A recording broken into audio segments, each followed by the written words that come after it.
Sebelum melanjutkan, jangan lupa subscribe dulu, terima kasih. Bab 260 Di manakah dokter hantu? Bunuh saja aku. Klanku harus dibebaskan dari malapetaka. Tolong tunjukkan belas kasihan dan ampuni keluarga Liuku. Kepala keluarga Liu bergumam sambil mengendurkan pendiriannya, memperlihatkan bahwa dia tidak akan melawan lagi. Tatapan membunuh dan kesedihan memudar dari matanya. Karena keadaan sudah mencapai titik seperti itu saat itu. Dia tidak punya pilihan lagi. Karena dia tidak cukup mampu untuk membunuh pemuda berpakaian merah ini, maka orang yang harus mati adalah dia. Karena jika dia tidak mati hari ini dan klan terseret ke dalam malapetaka, maka di akhir hidupnya, dia tidak akan mampu menghadapi leluhur keluarga Liu. Kepala pasar gelap telah tiba. Sebuah suara yang dipenuhi dengan kekuatan roh tiba-tiba memecah suasana yang sunyi dan berat di depan Fame Cloud Love.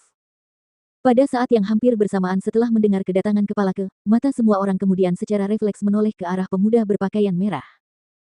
Kepala pasar gelap pengaruh pasar gelap menyebar ke seluruh negeri, dan mereka adalah satu kekuatan yang mendukung dokter hantu. Mereka pasti datang ke sini karena mereka mendengar tentang apa yang terjadi pada dokter hantu. Tapi dokter hantu jelas sudah mati seperti yang bisa dilihat semua orang dan membunuh dengan sangat brutal. Jika orang-orang dari pasar gelap mengetahui hal ini, apa yang akan mereka lakukan? Semua orang termasuk tuan kota langsung memikirkan hal itu. Kepala keluarga Liu yang matanya sudah redup segera menyadari hal itu juga. Wajahnya yang dipenuhi keputusasaan tiba-tiba muncul dengan secercah harapan. Dia berpikir bahwa jika orang-orang pasar gelap dapat membalas dendam dokter hantu dengan membunuh pemuda berpakaian merah ini, maka klan keluarga Liu akan terselamatkan. Semua orang menjadi gelisah dan gelisah, hanya Feng Liu yang tetap tenang dan kalem seperti sebelumnya.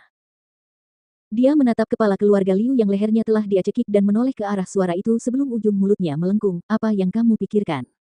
Kamu pikir dia bisa menyelamatkanmu? Atau kamu pikir mereka akan bisa membunuhku? Kepala keluarga Liu mengerutkan bibirnya saat bibirnya sedikit bergetar. Dia menatap ayahnya dan tetua klan yang masih berlutut di tanah sebelum menghela napas pelan dan menutup matanya. Bunuh saja aku. Gunakan hidupku untuk mengakhiri semua ini. Memang, aku bisa mengampuni keluarga Liu, tetapi aku tidak akan pernah membiarkan siapapun yang mencoba membunuhku pergi. Suara lembut Feng Jiu terdengar dan kilatan pembunuh melintas di matanya.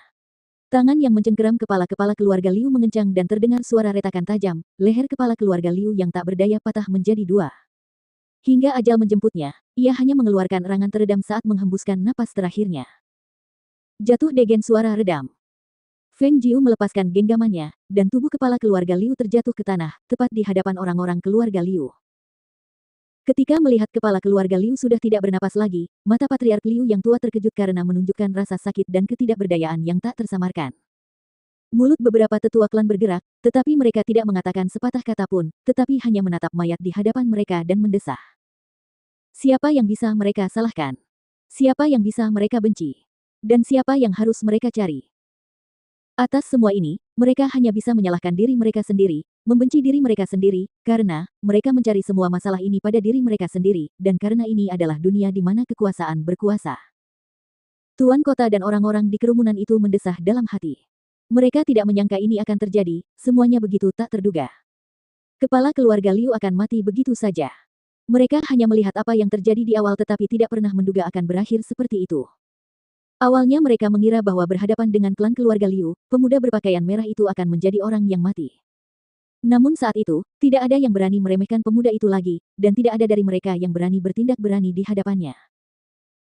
Dan pada saat itu, suara langkah kaki yang mantap dan seragam terdengar dari kejauhan, langkah mereka yang serempak membuat semua orang mendongak dan melihat sekitar 50 penjaga berjubah hitam mendekat dari ujung jalan.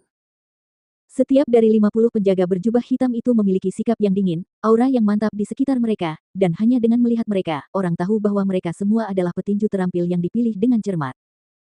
Hahaha, di mana dokter hantu itu? Panggil dokter hantu itu, katakan padanya bahwa aku datang untuk menjemputnya kembali.